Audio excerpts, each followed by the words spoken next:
Hakan, welcome back. Hi, Elizabeth. We are here again, and we continue our isolation experience, what we have called societal sudden organizational isolation, which has been affecting individuals, groups, families, organizations at many different levels.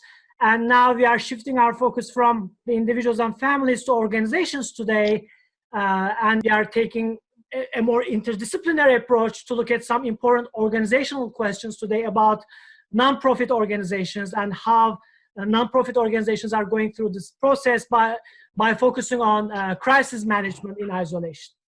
And for that, it's a very special episode for us today because we invited some dear colleagues from our institutions. From Sacramento State University, my dear colleague, Ryan Fuller, who is an expert on organizational communication. And he also does research on crisis management. And also he's got some fresh data to offer about the nonprofit organizations as of today. And we have with us Mr. Buck Busfield. He is the producing artistic director of the B Street Theater at the Sophia Center for the Arts in Sacramento, California. So you founded that organization 3 decades ago. You just built your brand new $30 million facility shortly before this crisis. Your reach is all over the state of California, families and theater for young audiences, theater for adults. And full disclosure, I am a proud founding company member of the B Street Theater, and so have had some of my most intense and hilarious moments theatrically in my life have been spent with you. Thank you. You're welcome. Thank you. I've benefited equally. So now we've had our hellos. I'd like to begin with Ryan. Ryan, we actually gathered together today because you had the presence of mind as soon as this crisis hit to begin a study. Can you give us the highlights? Yeah, so the highlights real quick are that a majority of organizations are experiencing some operational closures. Close to 87% of organizations have either closed some of their operations or all of them. In terms of the financial impact to the sector, somewhere between 3 to 6 months is about how long the majority of these organizations could weather this particular crisis. So, Buck, how does all this speak to B Street Theater and performing arts sector in general? Well, thank you. What we're experiencing is not unique. Every performing arts organization, nonprofit performing arts organization, for-profit, every business, every industry for the most part is experiencing this, which I was in the same position during the 2008, 2009 recession. That wasn't complex. That was a money issue. And we who run organizations know what you do when money dries up. You lay off staff, you reduce productivity, or you increase whatever you do with productivity, and you raise money. This is different. This is a unique period because there is a light at the end of the tunnel, but we don't know what it's going to be. So when you try to address the issues that we're going through now, you're really trying to solve a problem that you don't know what it is. Right. And I think a huge part of that is this is a crisis management in isolation. And I think in recent history, we have never experienced that before. So instead of getting deprived of money and financial resources, the major risk, what I'm seeing here, is getting deprived of relationships. And that shows the importance of relationships for organizations and the economy, almost like an experiment. What if you take the relationships out of the function to keep those relationships fresh with stories, with more connection opportunities, with alternative form of events, with different approaches to create a new identity as an organization. So Buck, what kinds of, and I know you are very creative with that, so what sorts of things are you doing? Well, first of all, just to backfill a little bit, because it all comes down to one simple thing, which is what you said, which is relationships, Hakan. We have, from the very beginning, hired people.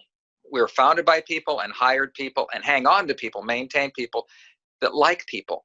And people like Elizabeth, we like to connect with people. So, and that's a value. So to answer the question, what have we done during this period of time? We've done that. We've connected because we like to do it genuinely. And in the course of that, we are flooding the internet with content, which is creative content. Tonight we have a variety show. It's just, we have meetings, we have awesome talent, and we'll do a 1-hour variety show. Tomorrow our actors will do an offering of what they, just to share with our people. So drawing on that, Buck, I'm really curious about one thing. In our conversation earlier today, you mentioned that as an organizational leader in this isolation, a nice surprise for you was the way now you are making the decisions, which is kind of counterintuitive. So can you elaborate on that? Yes, of course. We're experiencing a lot of change. And what I was speaking to specifically was that I'm one of those people that I never had an uneasy relationship with authority. Once I became a boss, I kind of went after with no problem, and I had no problem making tough decisions. Shouldn't say it was easy, but I knew how to do it. I had to make the tough decisions, and I could compartmentalize. And here's my human feelings about these employees, and here's my responsibility. So all that stuff, all that CEO stuff, Mm-hmm. I'm pretty well engineered for it emotionally. Up until this crisis, the decision making was roughly, for the sake of discussion, 60 to 70, 80% autocratic. I'd make a decision, I feel comfortable with it based on instincts and data. And now, and I think I don't know whether I'm changing or the nature of Zoom, where you have someone raise a hand and everyone has a forum and a platform now, it's more collaborative. And I have to listen now better as a leader because people get a chance to have their say, and they're a little more emboldened, I find, in Zoom than they are in person. So it's a new dynamic, and I would say it's better. I don't know, at the end of the day, I still have to make the tough calls, but the process, the decision-making process is more collaborative, I would say. This is a fascinating observation as kind of silver lining in the clouds. And Ryan, maybe Buck can speak to this. Earlier in conversation today, Ryan, you shared with me that this, not to be too sunny at a time of crisis, but it's possible that nonprofit organizations have had to be, or sometimes by habit, they have been rather territorial because, of course, resources are scarce. But this time may force people to rely on each other a little bit more, and we may find relationships and overlap and collaboration that we had not previously explored. Yeah, and that's right. And the research that I've done, at least the preliminary feedback I've gotten, has shown that nonprofits are reaching out to each other. Crises don't, give you what the opportunities are, right? They're not embedded. They don't say that you need to do this. People in, talking, interacting with each other are the ones who develop the solutions, right? And so I think that there's evidence of that collaboration, of that innovation, and I think that is a bright spot.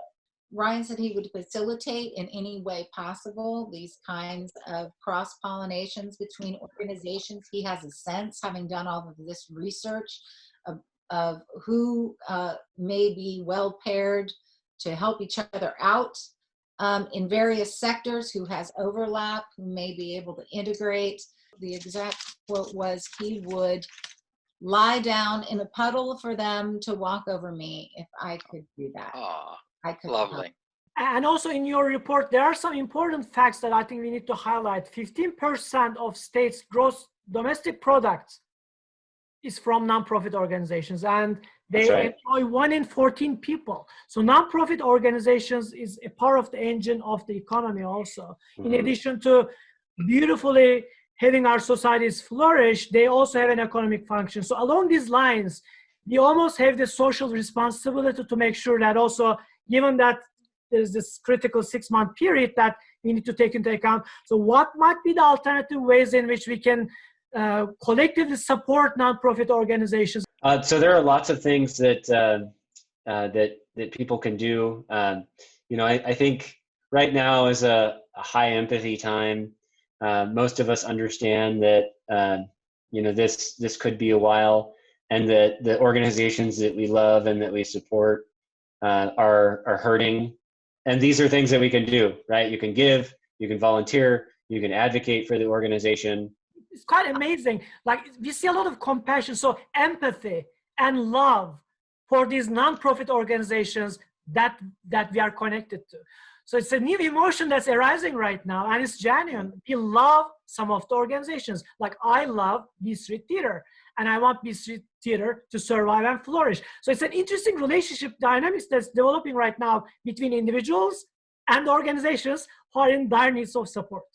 But specifically, how do we keep our volunteers not just with us and consuming, but are we learning ways to innovate, offer their ways to participate, and in the way that they once did when there was not yet really. As the report is recent, the economic turmoil is recent, and we're reacting as quickly as we can.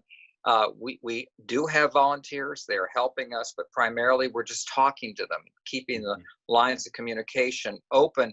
But I do think in terms of what you can do, of course, you can give money and time, and that's so essential. But I want to go back to the expression that Ryan used earlier about an existential crisis. I am not, and I have a job as a cheerleader for the organization and the arts and the community, but we had pre-existing conditions before this started, the nonprofit professional theater world.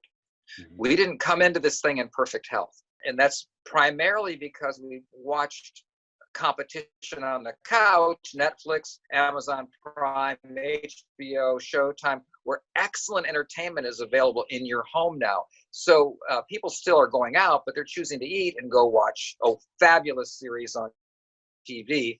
And also video games, there's a lot of competition. There's also different shopping habits in the younger generations that came after the boomers. So we're not, fundraising, it's a given. Yeah, of course, donations are always welcome.